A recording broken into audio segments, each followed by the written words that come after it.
What's up guys, it's Chris Majestic, and with all these new laser projectors popping up all over the place, I figured it was a good time to talk about traditional lamp-based projectors versus laser and LED projectors.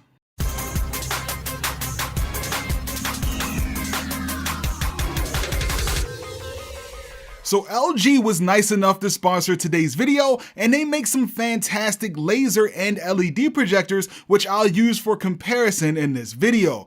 So over the past few years, we've seen a lot of new laser and LED projectors pop up. So today I want to compare the different light sources and give you the pros and cons of each of these technologies. Now this can be a little bit complicated since there are low and high-end projectors in all three categories, but I'm going to try to stick with some of the most popular models to keep it simple. Alright, so first let's start with LED projectors. LED-based projectors are usually pretty small, and they have similar characteristics to laser projectors. Some of these benefits include a long lifespan, which is usually somewhere between 20,000 and 30,000 hours, less heat, better portability, and lower cost. And considering the long lifespan of LED projectors compared to the typical 3,000 to 4,000 hours of lamp life that you get from a traditional lamp, you don't have to buy a replacement bulb every few years, which can cost you anywhere from $100 to $1,000. So LED projectors are a great way to get into home theater without spending a ton of money, but one of the major limitations is that LED is the least brightest light source, and as you know, a brighter light source allows you to get a bigger and less washed out image. So because manufacturers know that consumers want bright projectors,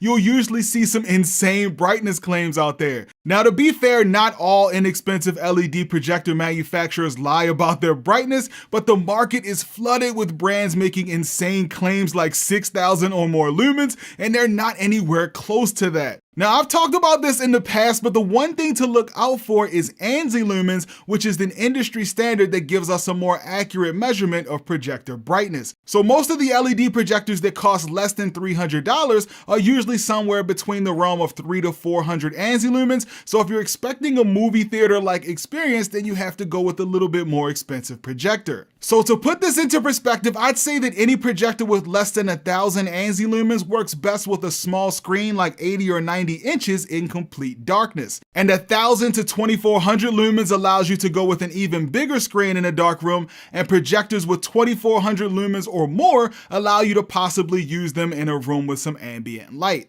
And a great option if you're looking for the benefits of LED is the LG HU70LA. So I've reviewed this projector last year, and it's pretty much in a league of its own when it comes to LED projectors. It has an LED light source that produces 1,500 ANSI lumens, it has great color accuracy, supports HDR10, and comes with LG's WebOS, so you don't have to buy a Roku or any other streaming device.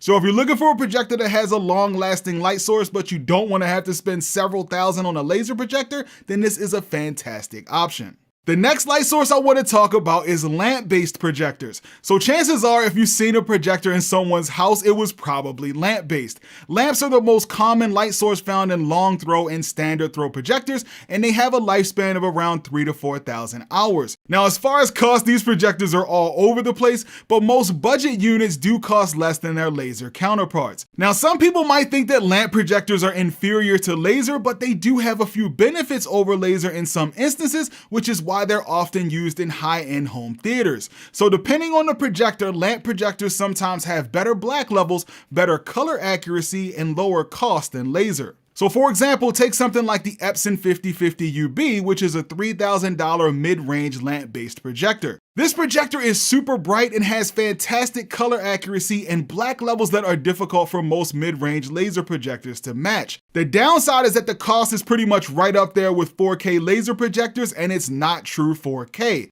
Now, if you had the budget, then you can go out and grab something like the JVC NX7, which is a fantastic lamp projector that has amazing image quality, but it only produces 1,900 lumens, so it works best in a dark room.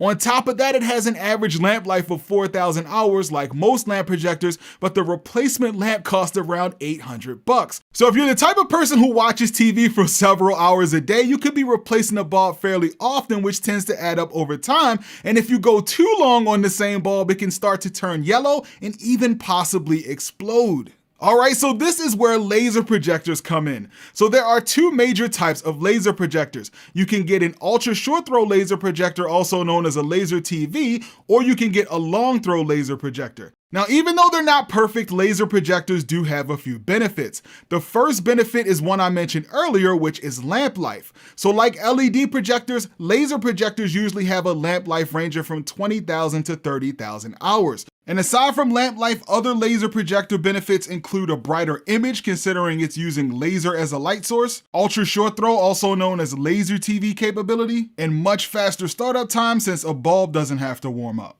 Alright, so as I mentioned earlier, there are two types of laser projectors. So first I want to talk about the latest option, which is the ultra short throw laser projectors, which I'll call laser TVs for simplicity. So laser TVs are super bright and easy for the average person to set up since they